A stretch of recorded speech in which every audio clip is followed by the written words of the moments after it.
चीन की victory day parade में रूस के पुतिन, नॉर्थ कोरिया के किम जोंग उन, ईरान के राष्ट्रपति मसूद पेजेश्कियन शामिल हुए। ये वो देश हैं और नेता हैं जिनको अमेरिका अपना दुश्मन मानता रहा। अपने विक्ट्री डे परेड में चीन की ताकत देखी। अब आपको इस परेड में शामिल हुए नेताओं के बारे में भी बताता हूं।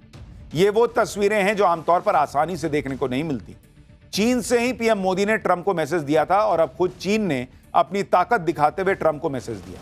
ये तस्वीरें दुनिया के 25 देशों के राष्ट्राध्यक्ष एक साथ परेड में जा रहे हैं। जिनपिंग के अगल बगल पुतिन और किम जोंग हैं, बाकी नेता पीछे चल रहे हैं। शहबाज शरीफ को तो लगता है लाए भी नहीं, या पीछे मुनीर के साथ कहीं छोड़ दिया होगा बर्तन वर्तन साफ करना। नहीं होगा, पीछे होगा। चीन की विक्ट्री परेड के लिए पुतिन तो काफी पहले से आए हुए हैं। एससीओ समिट में भी पुतिन ने हिस्सा लिया था। लेकिन उत्तर कोरिया के तानाशाह किम जोंग तो खास तौर पर विक्ट्री परेड के लिए चीन आए।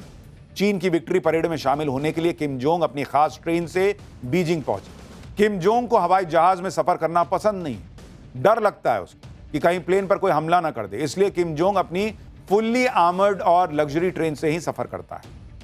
इस बार सबसे खास बात यह है कि किम के साथ उनकी बेटी किम जुए भी आई हुई है। ये तस्वीरें देखिए, किम जोंग ट्रेन से उतर रहा है और पीछे पीछे उसकी बेटी जो है वो भी दिख रही है। किम जोंग अपनी बेटी को लेकर विदेश दौरे पर नहीं जाता है भाई।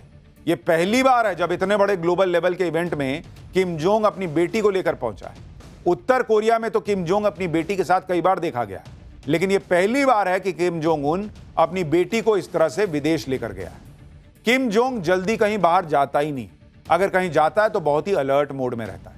खुद को किसी भी तरह के खतरे से बचाने के लिए किम जोंग उन कई बार तो अजीब अजीब हरकतें करता है। किम जोंग जिस चीज को छू देते हैं उसे साफ कर दिया जाता है, जिससे उनके फिंगरप्रिंट दूसरे देश के हाथ न लग जाए। किम जोंग अपने साथ पोर्टेबल टॉयलेट लेकर चलता है। किम जोंग अपना मल मूत्र भी कहीं नहीं छोड़ता। किम को लगता है उसका डीएनए किसी के हाथ ना लग जाए। किम की कार में भी पोर्टेबल टॉयलेट लगा रहता है। किम के टॉयलेट को उसके गार्ड हैंडल करते हैं। साफ सफाई की जिम्मेदारी भी गार्ड्स के ऊपर होती है। जरा सी भी चूक होने पर गार्ड को देशद्रोही मान लिया जाता है। किम जोंग जो सिगरेट पीता है उसके टुकड़े भी अलग रखे जाते हैं। सिगरेट का बचा हुआ हिस्सा अलग से जलाकर नष्ट किया जाता है। अभी तो किम जोंग को लोग कई बार सनकी कहते हैं। किम जोंग उन आदतों का नियम की तरह पालन करता है। आपको साल 2018 की एक तस्वीर दिखाता हूं। सिंगापुर में ट्रंप और किम जोंग की मुलाकात हुई थी। इस दौरान किम जोंग एक फाइल पर साइन करता है, जिसके लिए पेन उसकी बहन देती है। वहां पर पहले से एक पेन रखी थी, जिसे किम जोंग के सिक्योरिटी गार्ड ने अच्छे से साफ किया था। चीन में किम जोंग ने रूस के राष्ट्रपति पुतिन से भी मुलाकात की। पुतिन के सामने तो किम जोंग ऐसा लग रहा था जैसे बिछ गया। किम जोंग ने पुतिन को गले लगा लिया, हाथ मिलाया। उत्तर कोरिया के दो ही मित्र देश, एक तो रूस है और दूसरा चीन। इन दोनों के ही भरोसे किम जोंग की गाड़ी चल रही है। पुतिन के साथ हुई मुलाकात के दौरान किम जोंग ने जो बात कही उससे ट्रंप भी बौखला जाएंगे। किम जोंग ने पुतिन से कह दिया कि अगर मैं आपके लिए कुछ कर सकता हूं तो जरूर बताइए। आपको बस इशारा करने की जरूरत है। आपके लिए कुछ करना हुआ तो यह मेरे लिए कर्तव्य की तरह है। किम जोंग पहले ही अपने सैनिक यूक्रेन से लड़ने के लिए भेज चुका है।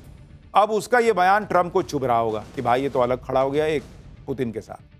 जिनपिंग, पुतिन और किम जोंग की तस्वीरों ने अमेरिका तक में हलचल मचा दी होगी। पहले एससीओ समिट, फिर चीन की विक्ट्री परेड से जो मैसेज ट्रंप को दिया जा रहा है उसे ट्रंप भी समझ रहे हैं। ट्रंप ने इसका जवाब देते हुए कहा कि चीन की विजय में कई अमेरिकी शहीद हुए थे। क्या जिनपिंग इसका जिक्र करेंगे? शी जिनपिंग और चीन के लोगों के लिए एक महान उत्सव का दिन है। प्लीज व्लादिमीर पुतिन और किम जोंग को मेरी ढेर सारी शुभकामनाएं देना जब आप अमेरिका के खिलाफ साजिश रच रहे हैं। यानी ट्रंप इतने बौखला गए कि उन्होंने मैसेज में लिख दिया कि तुम लोग मेरे खिलाफ साजिश कर रहे हो। मेरे को यह सब समझ में आ रहा है, यह उनका संकेत था। ट्रंप की धमक कैसे कम होती जा रही है वो दिख रहा है। पहले चीन को तबाह करने की धमकी देने वाले ट्रंप अब चीन की जीत में अमेरिका के योगदान की याद दिला रहे हैं। वैसे चीन ने अपनी विक्ट्री परेड में पाकिस्तानी पीएम शहबाज शरीफ को भी बुलाया। शहबाज शरीफ तो एससीओ समिट के बाद से चीन में ही डेरा डाल के बैठ गया था कि मैं जाऊंगा ही नहीं, पूरा करके जाऊंगा कार्यक्रम। विक्ट्री परेड में जब दुनिया के बड़े नेताओं के साथ जिनपिंग चल रहे थे तो शहबाज उजले रंग का सूट पहने हुए अलग ही दिख रहा था भाई, एकदम कोने में खोपचे में। ऐसा लग रहा था जैसे शहबाज को इग्नोर करने के लिए ही बुलाया गया। फिर जब सारे नेताओं की ग्रुप फोटो ली जाती है तो शहबाज शरीफ को किनारे में उधर कोने में खड़ा कर दिया कि जाओ उधर खड़े हो।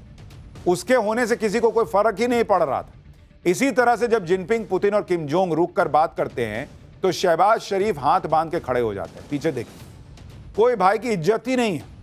जैसे इंतजार कर रहा है कि अब ये तीनों मालिक चलेंगे तो हम लोग खड़े हैं, अब चलेंगे, सर चलेंगे तो हम चलेंगे। एससीओ समिट में शहबाज की जो बेइज्जती हुई थी, उसके बाद असीम मुनीर चीन पहुंचा। शहबाज को सिखाया कि कैसे चला जाता है, बात की जाती है। लेकिन शहबाज तो शहबाज, वो कहां समझेगा भाई। शहबाज शरीफ ने पुतिन से बायलैटरल मीटिंग की, यहां भी अपने साथ पाकिस्तान की बेइज्जती करवा ली। पुतिन से बात करने से पहले शहबाज को ईयरफोन दिया गया जिसमें ट्रांसलेटर लगा होता है, लेकिन शहबाज शरीफ ईयरफोन ही नहीं पहन पा रहा था भाई।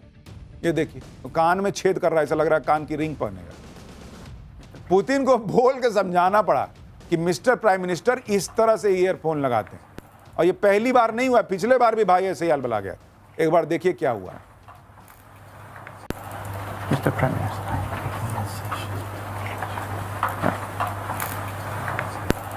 मिस्टर प्राइम मिनिस्टर,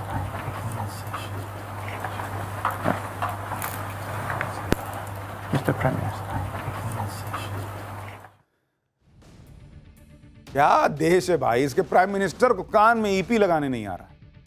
पुतिन के साथ मुलाकात के दौरान शहबाज खुद को पूरी तरह से कॉन्फिडेंट दिखाने की कोशिश जरूर कर रहा था, लेकिन शहबाज की बॉडी लैंग्वेज अलग ही कहानी कह रही थी।